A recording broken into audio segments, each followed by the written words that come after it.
दीपिका ने उस समय घुटनों तक की स्कर्ट और ऊपर बिना ब्रा के स्लीवलेस टॉप पहन रखा था। टॉप दीपिका की बड़ी बड़ी चूचियों के ऊपर टंगा हुआ था।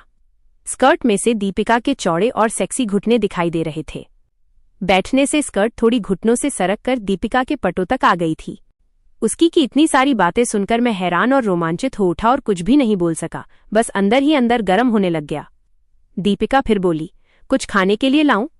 मैंने कहा, नहीं, ये सलाद का कचूमर और चिप्स हैं, थोड़ा पनीर है, मैंने आपसे तो पूछा ही नहीं। रुकिए, मैं आपके लिए कोल्ड ड्रिंक लाता हूं। ये कहकर मैं अंदर मेरे छोटे फ्रिज में से दीपिका के लिए एक शीतल पेय ले आया और उसे गिलास में डालकर उन्हें दे दिया। फिर मैंने पूछा, भाभी, घोष भैया को पता लगेगा तो वे नाराज नहीं होंगे? दीपिका मुस्कुराकर अदा से बोली, उनको कौन बताएगा? क्या आप बताओगे? मैंने मुस्कुराकर कहा, नहीं, मैं क्यों बताऊंगा। दीपिका, अच्छा ये बताइए, क्या आप हर रोज ड्रिंक करते हैं? मैं, नहीं, कभी कभी, महीने में 2-3 बार, बस छोटे छोटे 2 पेग। दीपिका, इसको पीने से ऐसा क्या होता है? मस्त होकर मैंने कहा, इससे थोड़ा माहौल और मूड बदल जाता है, आदमी की थकान उतर जाती है और थोड़ा रोमांटिक हो जाता है। कुछ समय के लिए आदमी बेकार की बातों को भूलकर सुरूर में आ जाता है। दीपिका कुछ सोचने लगी। मैंने पूछा, लेने का मूड है क्या? दीपिका, कुछ होगा तो नहीं ना? मैंने तो आज तक कभी इसे चखा भी नहीं है, लेकिन आज मैं भी कुछ भूलना चाहती हूँ।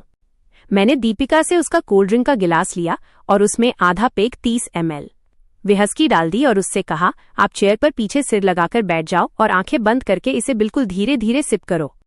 दीपिका ने एक हल्का सा सिप किया और चेयर पर पीछे सिर टिका लिया। कुछ देर बाद दूसरा और फिर तीसरा सिप लिया।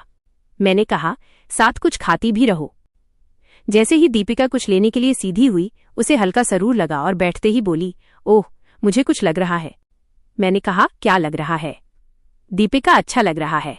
ये कहते हुए दीपिका ने वो ड्रिंक जल्दी ही खत्म कर लिया और बोली, ओ माय गॉड, वंडरफुल, अच्छा लगा। दीपिका की जांघों और उसके स्तनों को टॉप में उठा देखकर मेरा हथियार मेरी लोअर में उभार ले चुका था। कम रोशनी में भी मुझे दीपिका के 38 साइज के भारी भारी मम्मे और उन मम्मों पर तने हुए तीखे निप्पल साफ साफ दिखाई दे रहे थे।